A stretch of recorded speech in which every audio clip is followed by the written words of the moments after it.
नमस्कार मित्रांनो, सावली होईन सुखाची या मालिकेच्या पुढील भागात आपल्याला असं पाहायला मिळणार आहे. रेवती तिच्या मैत्रिणीला कांचनला घरी बोलावते गौरीच्या मनात संशय व्यक्त व्हावा म्हणून.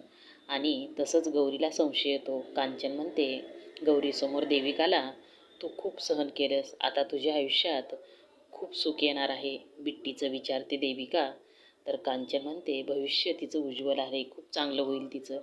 तर देविका मुद्दाम गौरीसमोर म्हणते थँक्यू, माझ्या मनावरचं फार मोठं ओझं हलकं केलं तुम्ही, असं म्हणून ती गौरीकडे बघून हसत असते.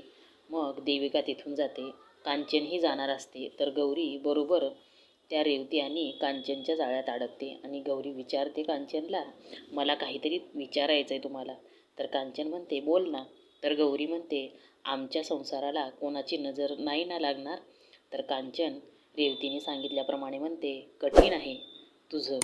नवऱ्याच्या अन्नग्रहातून ती बाई त्याच्यावर करणी करणार आहे. उद्याच्या प्रसादात त्या परस्त्रीचा अन्न येता कामा नये, नाहीतर ती तुझ्या नवऱ्याला वश करेल. गौरीला हे ऐकून धक्काच बसतो. तिच्या हातातलं हळदी कुंकूच खाली पडतं आणि कांचन रेवतीला मात्र खूप आनंद होतो त्यांचं काम झालं म्हणून.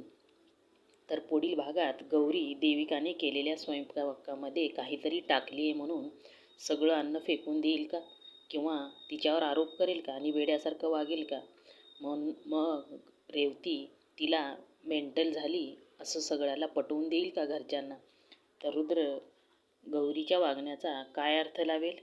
खरंच मेंटल झाली म्हणेल गौरी, का माझ्या काळजीपोटी करतात अशा त्या म्हणून पाठीशी घालेल. हे बघणं रंजक आहे मित्रांनो. व्हिडिओ बघितल्याबद्दल धन्यवाद.